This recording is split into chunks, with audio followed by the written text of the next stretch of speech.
My name's Mike and I'm a senior designer at LEGO. I've been here 5 years now. I work on Creator Expert, and the most recent thing I've done, the newest thing, is actually a new modular building. I've made a diner now for the modular street. The modular building series started in 2007, and now we actually have 13 modular buildings. And the idea is that we build these buildings that would fit into hopefully any city, hopefully into a LEGO city, that are built on a base plate, a classic LEGO base plate that's 32 by 32 modules. And then we have corner buildings, we have straight buildings, we have bakeries, we have, we don't have a hotel. We need a hotel.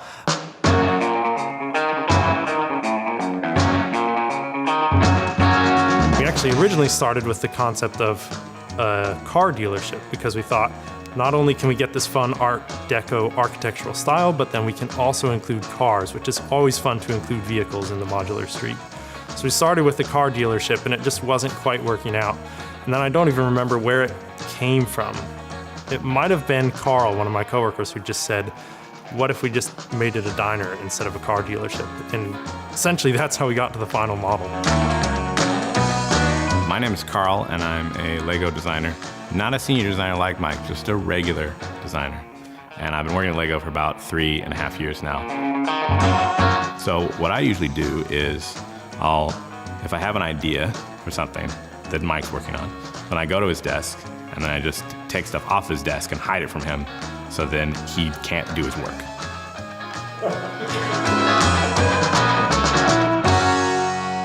Honestly, it sounds silly to say, but I just get inspired by Lego bricks. I start to look at things around me and I just think, oh man, that, the 1x6 slope brick, inverted bow, it would be perfect to recreate the back of that bus. So it's almost like the opposite of the way that someone else would get inspired, of like going out into the world and seeing things that they want to make. I go out and I see things and I just think like, oh, this piece, that's the piece that would be perfect to make that. Not because I want to make it, just because I see the piece so perfectly in the real world and I just want to put that in there.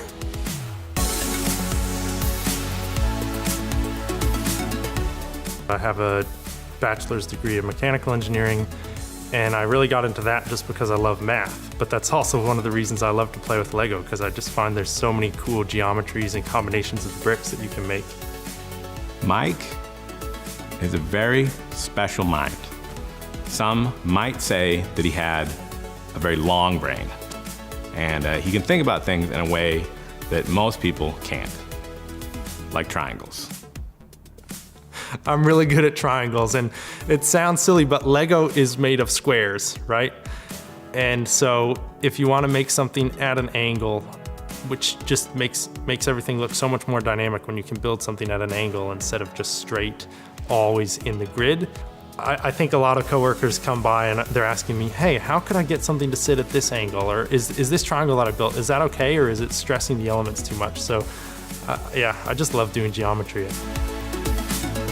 The most exciting thing when you're developing a model like this is we actually are making changes to elements, making them in new colors. And for this model, what's really cool is we're reintroducing a classic color, teal, that we haven't had in the portfolio for some time, but we're actually bringing it back, and this will be one of the first products that has that color in it. The best piece of advice I can give to someone that wants to become a LEGO designer, or even just do LEGO design in a more serious way, is to stop building things you like.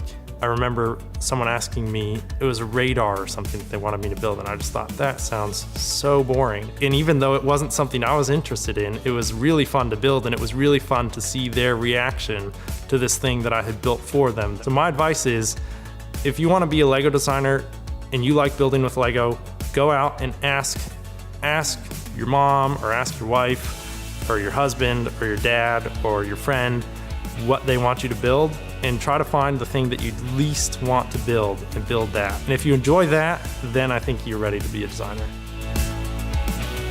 When I was a kid, I never thought that I would want to be a LEGO designer. It never even crossed my mind, because I thought there would only be 10 people that would make LEGO sets. And why would they ever quit? You would just work here for your entire life, so it'd be impossible to get that job. So I actually never even thought it would be possible. The dream of being able to sit all day and just build with LEGO is definitely a reality here, but I As a kid, I never imagined that. As a kid, I was just thinking, all right, I gotta build as much as I can now because I can't do this forever. But I guess maybe I can, we'll see.